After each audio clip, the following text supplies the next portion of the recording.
Hi, I'm Ron Burke, and welcome to another edition of NBA TV Basketballography.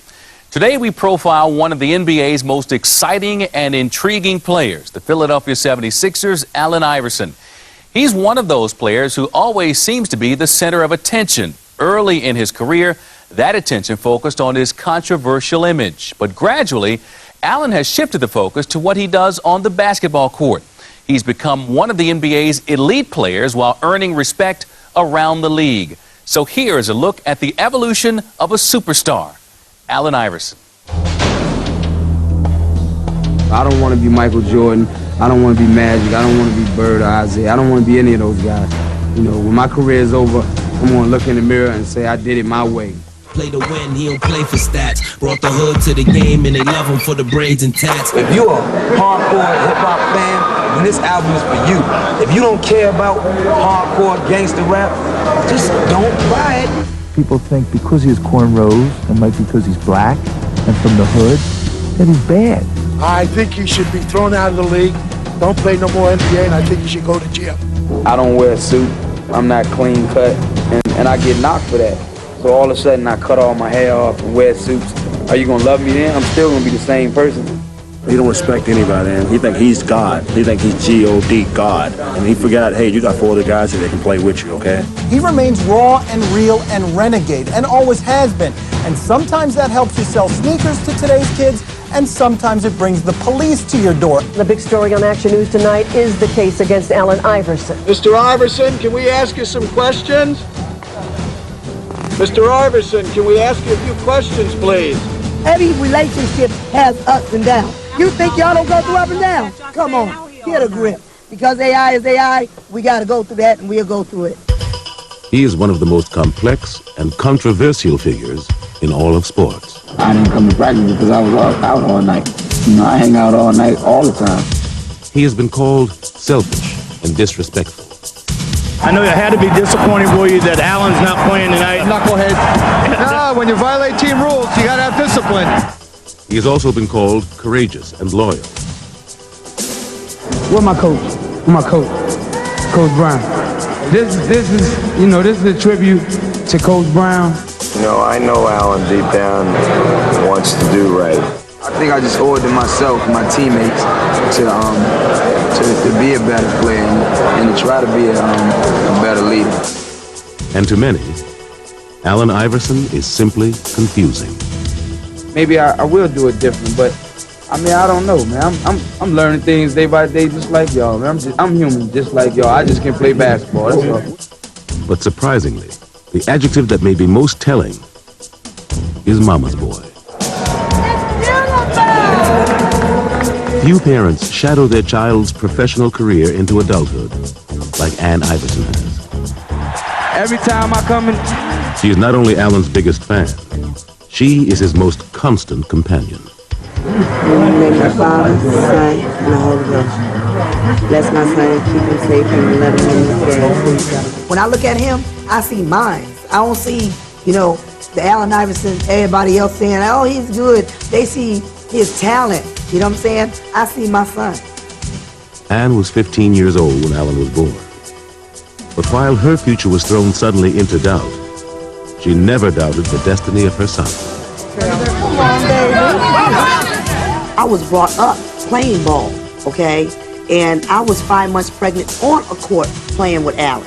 So basketball is just running all through the boy blood. He can't help it. And then when he was born, he was 23 inches long. He had feet that touched up to his kneecap. And so I said, oh my goodness, I got me a ball player. I came home one day and my mom said, you know, today you're going to basketball practice. And I was like, nah, I'm not going to basketball practice. And she said, well, your coach is on his way. He's coming to pick you up and you're going. I cried all the way out the door. When he came home, he was so excited, so pumped up. I got footage on this child when he played 10 years old. He was unbelievable. He was crazy, crazy, crazy, mad crazy. Allen's potential was clear, and Ann would do anything to help him realize it. I remember one time we went on an AAU tournament and we didn't have no lights on in the house. because she spent the money for the light bill on my sneakers. I was working 2 jobs and I was resting, and he came home from school and he came in and he was like, "Mama, the boys said in school that I can't be a professional basketball player. It's 1 in a million." I was like, "Well, hello, you're 1 in a million." In his junior year of high school, Allen won the state championship and was named Virginia Player of the Year. What can you say? Just watch the film. Look, I'm tired, man. But we played hard. We wanted this, man. First one, feel good. Then in one night, Ann Iverson's dreams for Allen were abruptly crushed. Allen was caught in a bowling alley brawl and arrested. Ann watched in horror as he was tried and convicted. When the judge said what he had to say, and they put the cuffs on him, he had his head down like this walking, and I said, "Hold your head up. You don't have nothing to be ashamed of." Ann didn't just offer encouragement. She knew Allen was innocent, and she set about trying to convince anyone else who would listen. You have a very strong mother. Strong mother. Very defensive about you, right? I mean, my mother didn't raise no fella. You know, she raised me right. You know, I think that night I was in the wrong place at the wrong time. I don't like being here by myself. You know, when he was here, it was fine. But just to go back there and see his room empty. After 4 torturous months, Ann and Allen were vindicated as the governor of Virginia overturned his conviction. It was like the most beautiful thing in this world to see him come home. It was like God got a hand on him, it's like guiding him. But now major colleges were reluctant to take Allen. So once again, Ann took matters into her own hands, personally seeking out legendary Georgetown coach John Thompson. He told me that he was not recruiting my son. And I told him I knew that. And I said, "I'm asking you to take him because of the fact that the type of coach that you are, I think you can help my baby." She's the one who pricked my curiosity. There's no way if Ann Iverson hadn't, she cried, she did indicate the fact that, you know, she was pleading for her son's life. And he said a few beautiful words that I'll never forget in the day of my life. He said, "Ms. Iverson, if your son wants to come here, I'll take him. And I'll take him because you asked me to and you're a concerned parent." A lot of people were shocked that I gave him the ball and let him go. Because at that point of his life, I didn't want him to feel incarcerated and put him again in chains and shackles out on a basketball court. People always stereotype me, always felt like I was some type of bad guy because of, you know, what happened to me. But I think Coach Thompson did a great job of keeping those people away from me and just helping me, you know, forget about everything. When Allen made the difficult decision to leave Georgetown early for the NBA, there were 2 people at his side, John Thompson and Ann Iverson. Most of all, like my mom was sticking with me through thick and thin. She's always did that for me, no matter what. You know, I felt like I had did something with my life. And I felt good about my mother, you know, and she was the one that told me that I could be anything that I wanted to be. And just by her telling me that, you know, I believed it. Not even Ann could have dreamed what now lay ahead for Allen. He would become a flashpoint for a rising debate over the very identity of the modern athlete. But while others may argue about who the real Allen Iverson is, the answer may be deceptively simple. He is his mother's son, still determined after all these years to do things their way. I love you with so much heart. I'm gonna pass it on to you, baby. After having suffered his share of nightmares, Allen Iverson was about to live out the fantasy of every kid who ever picked up a basketball. With the first pick in the 1996 NBA Draft, the Philadelphia 76ers select Allen Iverson from Georgetown University.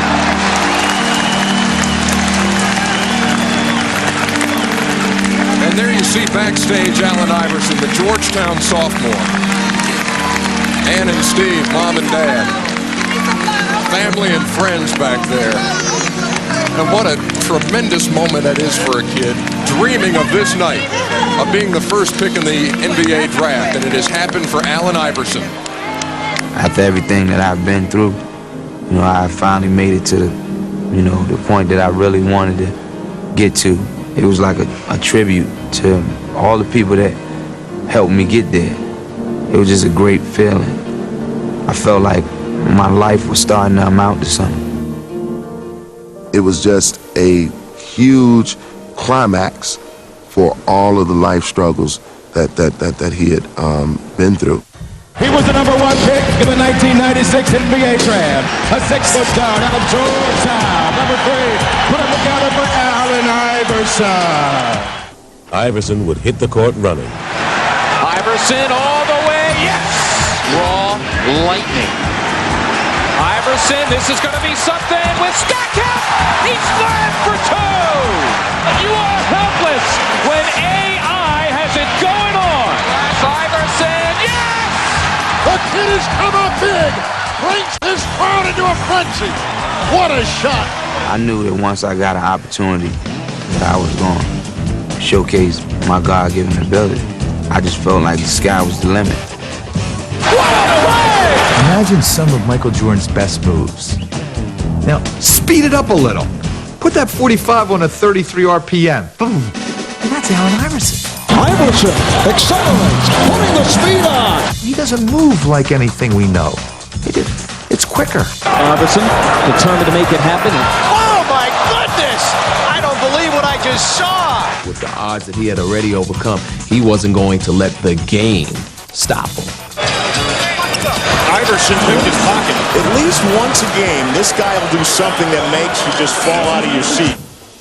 Iverson didn't play like a rookie, and didn't act like one either. It's time to get down. There was a fearlessness in his approach to the game. A lot of guys, when you see guys that you kind of looked up to, they kind of shy away from the challenge, and I just took it on. As a kid, Allen had bragged to his coach about taking MJ, and now he'd finally get his chance. When I grabbed the ball, I heard Phil Jackson yell, "Michael." Iverson has Jordan. The crowd is into it. I gave him a little cross to see would he bite on it. I let him set his feet, and then I stepped it back again. Allen shakes free, gets 2! Mike said no. Allen said yes. The bucket, the crowd loves it. I wanted the opportunity to play against the top guys and to go after them. Allen would finish 6th in the league in scoring. All year long, he'd make people take notice of him. And then, as the season drew to a close, he'd make history. Yes, and there it is! Allen Iverson, 4 straight with 40 or more, breaking the Wilt Chamberlain standard that had stood for 37 years. Simply amazing. What a week. What a week.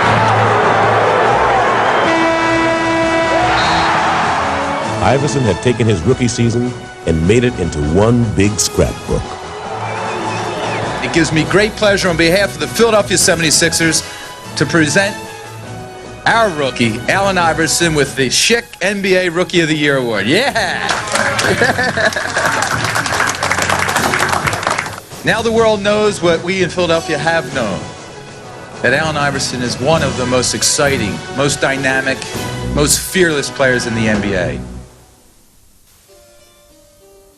Despite his personal accomplishments during his rookie season, Allen was still having trouble with his image.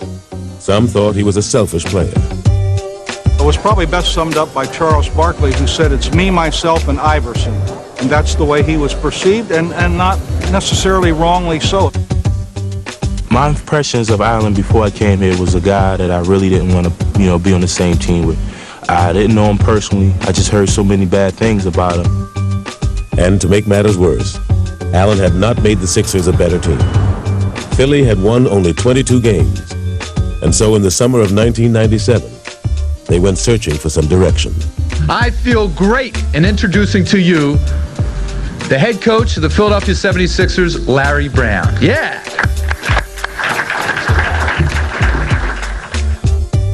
Larry Brown embodied basketball tradition. A clash with Allen seemed inevitable. I don't think it's an overstatement to say that they're from two different worlds. The 60-year-old with a reputation as a fixer-upper coach and the young hip-hop star who wants to do it his way. And it was like when worlds collide. Brown wanted Iverson to play within the team. Iverson wanted to be the team. When I started coaching, I thought, here's a great athlete, just doesn't know how to play. And I didn't know if he'd ever know how to play. But despite their differences, Brown was intrigued. He competed on the court, and I knew he wanted to win. He might not always try to do it the right way, but you could tell without question that he was an amazing competitor. Better run, boy. Brown would get rid of every Sixer he had inherited, except Allen, who he would build the team around, as he surrounded him with selfless role players. It was his basketball genius that really decided to give Allen enough frames so he saw what he could do and what he would do. Rebound volleyball by Ori, but it's taken off over there by Davis. Wrap-around pass behind the back. Underneath. Great play.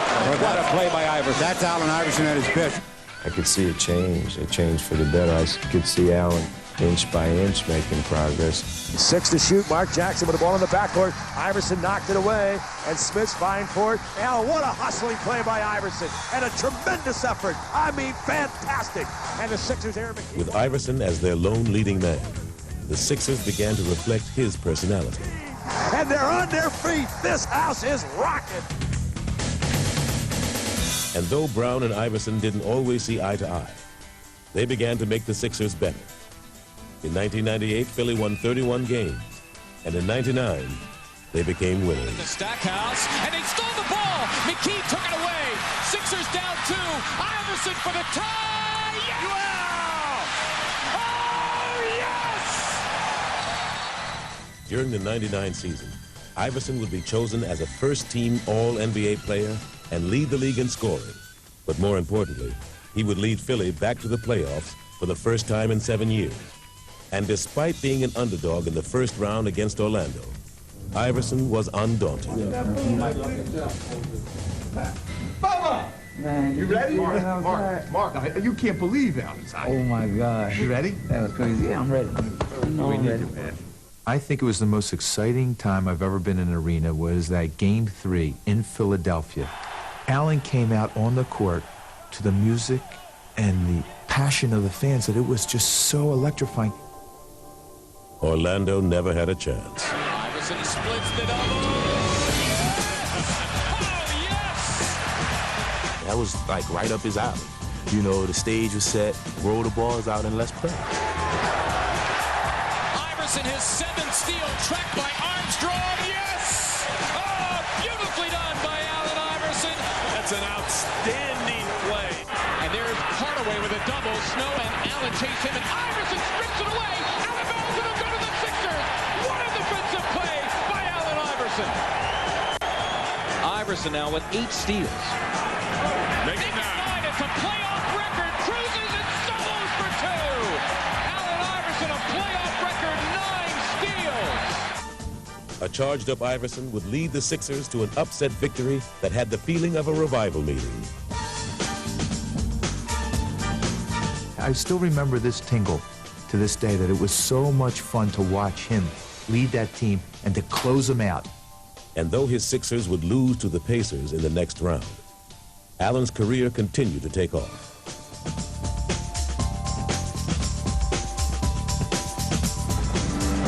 And making his first All-Star appearance. In the 2000 season, he'd make the All-Star team for the first time.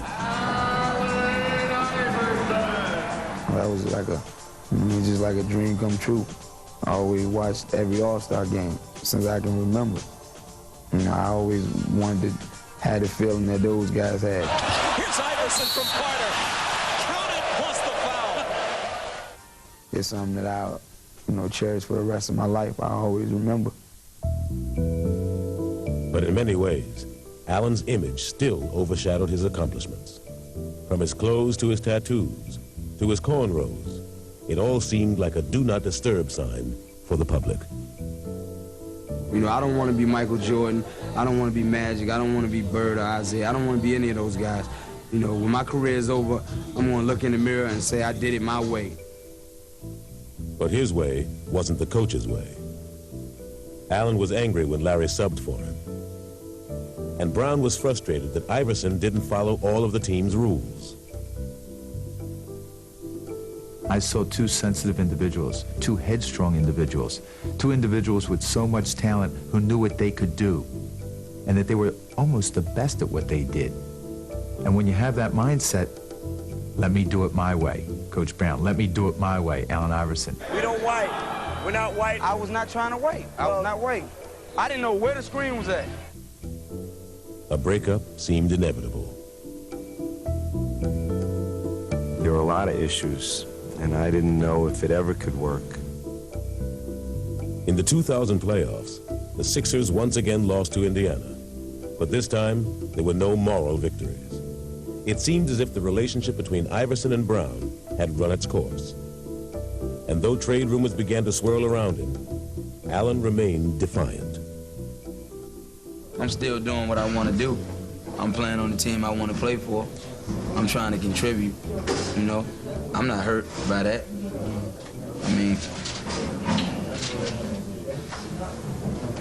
I'm not hurt by that at all. Larry Brown and Allen Iverson had made the Sixers into a playoff team. But by the summer of 2000, it was evident that their partnership could no longer be a successful one. Larry Brown did not want Allen Iverson on the Philadelphia 76ers when he was returning in that preseason. He just didn't want him because Allen did not obey his rules, his team rules, the promptness, the back talk, the strength training, things that he made public, very public. I'm tired of everybody talking about my relationship with Allen Iverson. I wonder what your relationship would be with any employee that you might have who doesn't choose to come to work on time or doesn't choose to come to work at all. Yeah, I was late for practice, but believe me, the times that I heard, the stuff, nobody will put up with that. And I'm not even brave enough to miss that many practices. Philly shopped Iverson around the league and thought they had him traded to Detroit. The only thing that prevented him from going to the Detroit Pistons was Matt Geiger's refusal to waive his 15% trade kicker in his contract. Had Matt Geiger elected to waive that trade kicker, Allen Iverson would be a Detroit Piston today. It's just that simple. It was that close. For Allen, the prospect of leaving Philly finally hit home, and hit hard. I always wanted to be a Sixer. My dad was a Sixer fan, and I always wanted to be the first pick. And I never wanted to leave Philadelphia. I wanted to start my career as a Sixer and finish my career as a Sixer. And then for all that stuff to be going on, it felt bad. It was a bad time for me. All summer long, I didn't know. I woke up scared every morning, not knowing that if I was at another team or not. Allen went on about how he changed, how he's 25 years old now, and he was going to be a professional. He wanted to be married. He wanted to be a captain. Wanted to be a leader. I want to be right here where I'm at, where people love me, and I love these people. In this situation, I kind of knew why it was happening, and I had a lot to do with it. And I think that was a part of me just growing up, and the things that they told me that I had to take care of to make that thing work. I knew it was things that I could control and I could get a grip on. Brown and Iverson agreed to give it one more chance. The trade talks ended, and Allen was named team captain. This is going to be the most important year of my career because, all eyes on me this year. Iverson would embrace his role as team leader, playing the way Brown had always envisioned for him. Philly opened the season with 10 straight wins. Iverson putting against Ryder, loses Ryder, comes in deep. Fall away, 8 who now runs with Iverson. He's got Lou, and he wants him. Yes! Clear out. Here is Iverson firing it up behind the basket couch. Allen Iverson. With each successive victory, Iverson seemed to grow as he and Brown finally found the common ground that had eluded them for so long. He made me concentrate on some of the things that I never really paid attention to become a better leader on and off the court. He fought with me, and I think that was important for me, you know. And now, then looking back on it, you know, I might have used to look at it like he just on me for no reason. Allen! Allen! You know, he was trying to help me all along. Look. You've won for us before. Just keep playing the game. Catch and shoot. Forget it. You only need to play for 4 minutes. He helped me grow as a coach. He once told me he wanted to have a relationship with me that the great athletes have with their coaches. Our league. And at the All-Star game, Brown and Iverson would put their new relationship on display. The way you play, I would just hope that we go out on the court and try to kick their ass, but try to do it playing the right way. Iverson would win the game's MVP. But more than his actions, it would be his words that would show how far he'd come. Where's my coach? Where's my coach? Coach Brown. Is he around? This is, you know, this is a tribute to Coach Brown, my teammates, my family, my friends. He goes up to accept the trophy, and he asks for Larry Brown. Coach, where's my coach? It was like Rocky asking for Adrian. Philly fans had always loved Allen Iverson for the way he played. But now, they were embracing him for who he was. He truly is a fan favorite because not only his play on the court, but his interaction with them off the court. I think that's part of his success, his persona. Iverson's Sixers finished the 2001 season with the best record in the East. But there was still skepticism as to whether Allen had the character to lead his team to playoff glory. And as fate would have it, Philly's opening round opponent in the postseason would be the Indiana Pacers, the team that had eliminated them the past 2 years. We felt like if we could beat Indiana, you know, then we could get to the finals. We felt like we could beat anybody, you know, because that team had our number for so many years. The first game would be hauntingly familiar to Philly.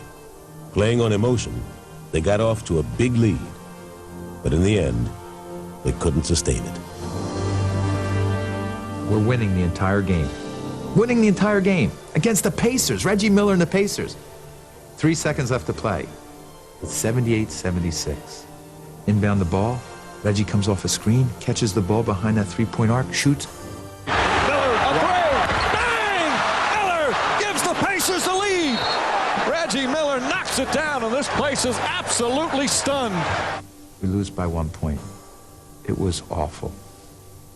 In the past, a loss like this would have unnerved the Sixers. But this year, they'd use it as a chance to show how far they'd come. I remember Allen in that locker room at that time. We got this. That's okay. We gave him this game. I remember him getting the team fired up after he was so angry, which was a great sign because they knew they deserved to win that game. And by gosh, we were going to win this series. Forget what just happened. Let's just go from here on out. All right? 48 strong. 1, 2, 3. Come on, baby. We at home, baby. Let's get down. But it would be Reggie Miller who would try to cut out Philly's heart as he dropped in 33 first-half points. Reggie Miller smoking. With their season hanging in the balance, Iverson attacked the Pacers with abandon and scored 45 points en route to a crucial Game 2 victory. Iverson for 2. Yes! He has been stupendous. This is one of my most memorable, did I say that right? How you say it? Memorable, whatever, man. Y'all know what I'm talking about. I'm going to remember this game. Indiana would never recover from Iverson's Game 2 scoring binge, and the Sixers had vanquished their old nemesis. Philadelphia has made the step, and they have eliminated the Indiana Pacers. Allen had passed the first test. These guys always haunted me and made it tough for me to sleep, so now I can rest for probably a day. Allen would need all the rest he could get if he was to keep up with the high-flying Vince Carter and the Toronto Raptors in the Eastern Conference semifinals. Vince was the clean-cut mainstream superstar that Iverson never would be. The dramatic setup was perfect, and from the start, the series would be a duel between the two stars. Iverson for two, and he got it! He's been the magic man. And predictably, Iverson was cast as the villain. Vince Carter says, if the little guy can do it, hey, I can do it. Wow, that's all I can say. Carter again for three. Man, holy cow, he can't miss. Allen's dropping 54. Vince comes back and he's dropping 50. And it was one after another, one after another. It was like they were taking turns. But as the much smaller Iverson matched Carter by sheer force of will, the storyline began to change.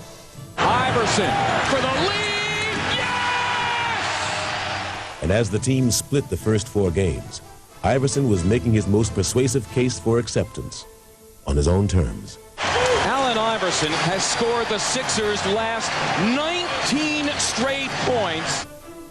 As the media gets larger and larger throughout the playoffs, I think he got into a lot of people's living rooms that didn't really know who he was. And man, I'm taller than that guy. I'm bigger than that guy. How does he do it against these monsters? Yes!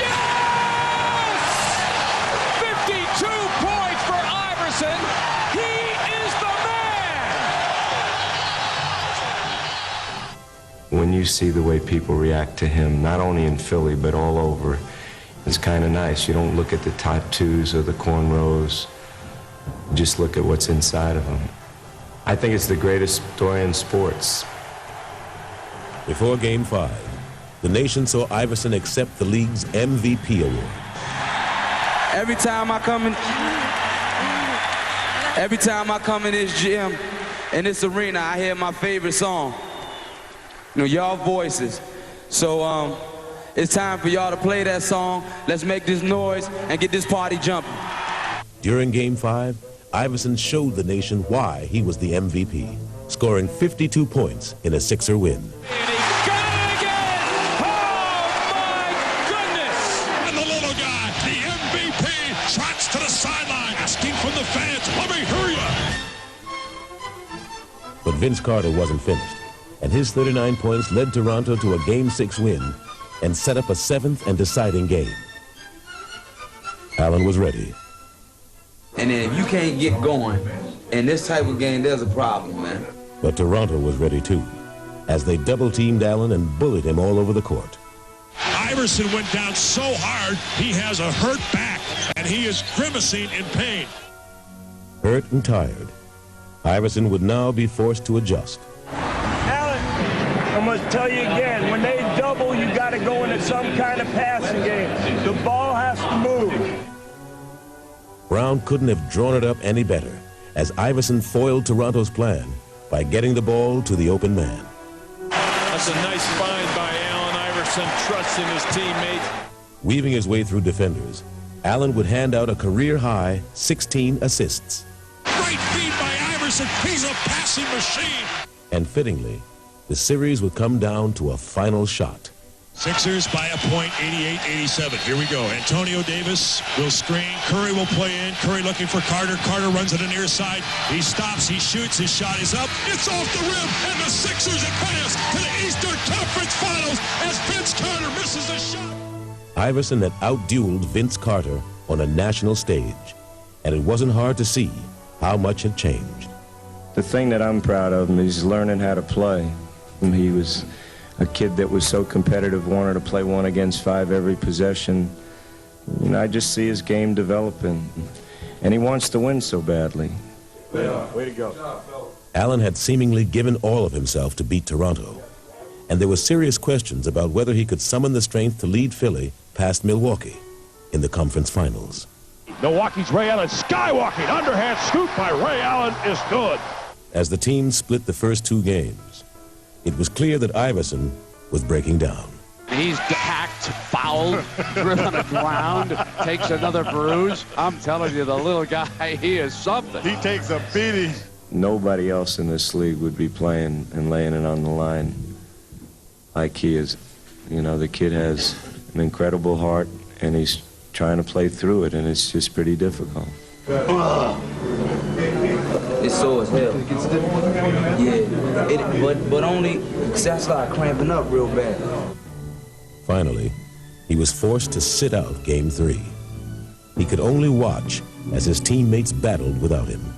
And the game is tied as McKee drains the jumper on the right side. Well, you guys said they've got a lot of pride. They won't go away. But despite Philly's valiant effort, the Bucks grabbed the series lead. Sixers played their hearts out without Allen Iverson.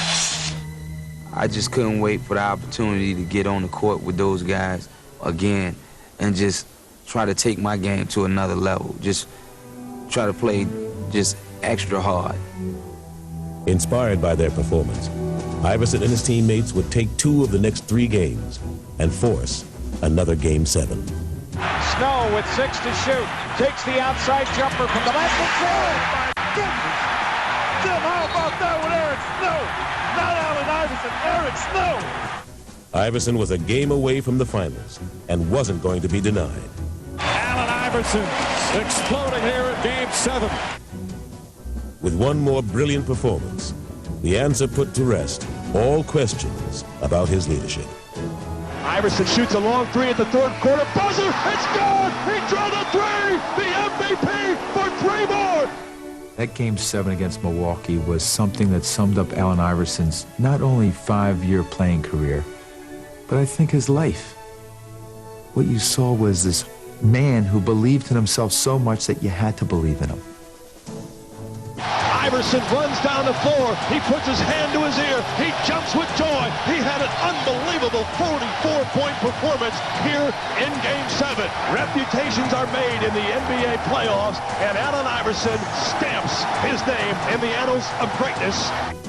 The 76ers are the Eastern Conference champions, and they're going to Tinseltown. The Sixers beat the Bucks. Oh, yeah! Hey, yo, man. Y'all boys ain't no joke, man. I love y'all, man. Hey, yo. Hey, yo, that's a team, man. That's a team right there, baby. Woo!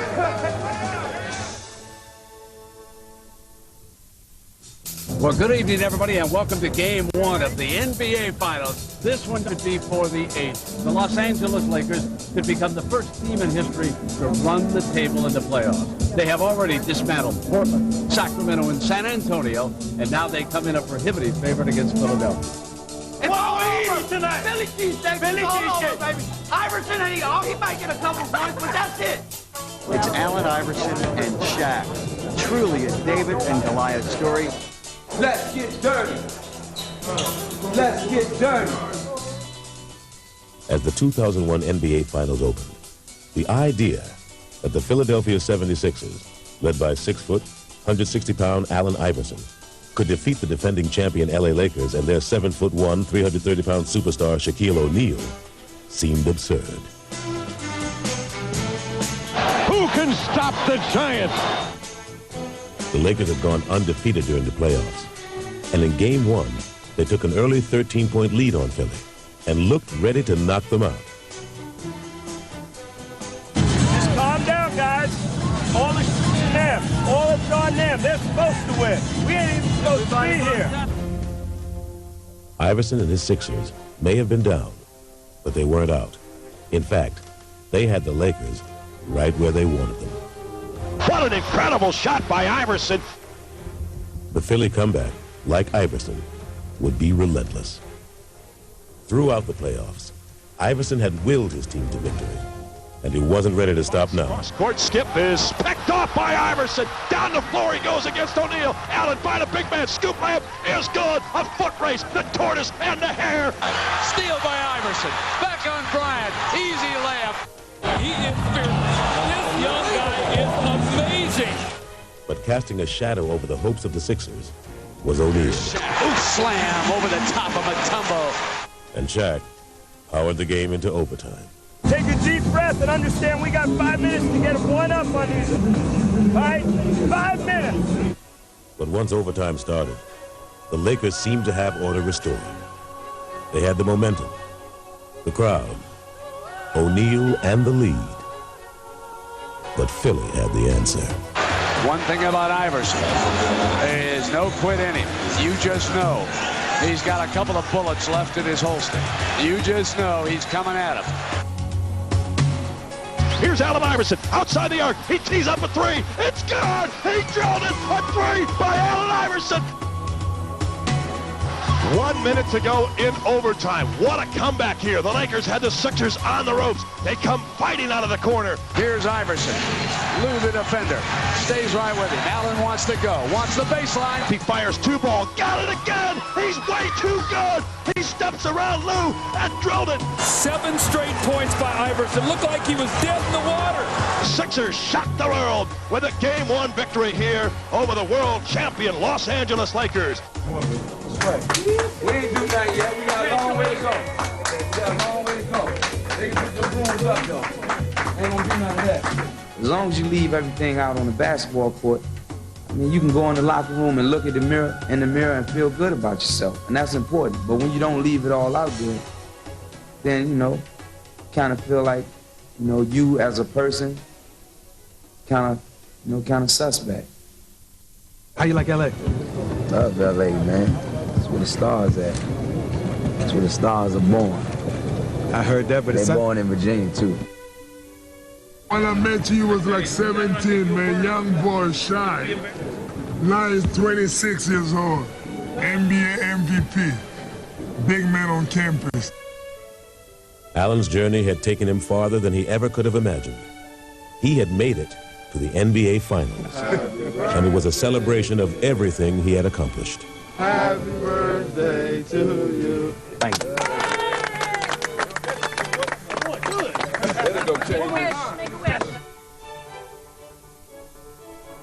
Allen's ultimate wish of winning a championship would go unfulfilled. But even in defeat, he won the ultimate respect of everyone who watched him play. And he did it with the same heart and determination that had always driven him.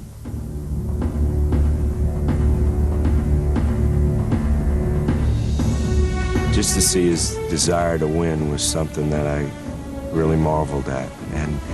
And I've always appreciated his competitiveness, but I think that was really something special in my art. The way he's perceived nationally now is pretty special. No, it's not like he's a renegade kid with talent that doesn't know how to be a team player. Now it's about a guy that everybody admires just because of his toughness and his character, and that's what it's all about. After the season was over, I wanted to be able to look in the mirror and say, you did everything that everybody wanted you to do as far as being a leader. And you won the championship or you didn't, but you should be proud of yourself. And after the season was over, I was able to look in the mirror and feel good about everything that I did.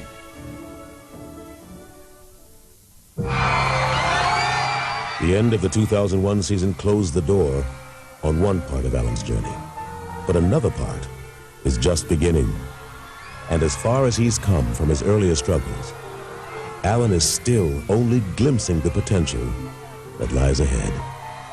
The waiting is finally over for Allen Iverson. Get the man an olive wreath because he's going to be an Olympian. According to the Associated Press tonight, the Sixers star will formally be extended an invitation by USA Basketball to play in the 2004 Olympic Games in Athens, Greece. When he says there are 1 million people out there who love me and there are another 1 million people who hate me, I think that was true at the beginning. When he says it now, I don't buy it. And the reason I don't buy it is that I believe that he is not only the most exciting player in the league, I think he's the most popular. Where are all those people who dislike him? Check out all the arenas around the country. Go check out how many Iverson jerseys you see. More of them than anyone. I've never seen anyone transform from the poster in the post office It's the recommended poster in your bedroom. I mean, this was unbelievable. The baggage that this man had to carry, the questions that were asked his first, second, third, even fourth year, and he transcends all that, and eventually he becomes truly the poster boy of the NBA. What don't kill you will make you stronger. And all of the things that he went through personally, off the court, all the things that he went through on the court has made him stronger as a person. He's still the same guy. He's still going out there playing hard and being Allen Iverson off the court, but he's learning the do's and the don'ts and how to conduct himself. So I've watched him turn to a man over the years that I've been here. People said Allen was uncoachable, and lo and behold, we get to the finals. He wins the MVP in the league and he's on the Olympic team. Gave us a chance to, you know, go to the playoffs 5 years in a row. I think he's done all right, and I think he'll continue to grow and get better. I remember in my neighborhood, I used to tell guys I was going to be a professional football player or basketball player, and they used to laugh. And, you know, I used to always say, you know, my mom said I can do anything I wanted, and that was kind of like a joke to them. But, you know, I'm not laughing at them now, but now I'm the one doing the laughing. Throughout his career, Allen Iverson has proven the old saying, you can't judge a book by its cover. He's gotten people to look beyond his tattoos, hairstyles, and clothing styles. And he's shown how a little man can become one of the game's biggest stars. Just 6 feet tall, he became the shortest player ever to win an NBA scoring title. As Allen himself put it, it's not about the size of the player, it's about the size of your heart. Few players have displayed more heart than Allen Iverson. Thanks for joining us on NBA TV Basketballography. I'm Ron Burke.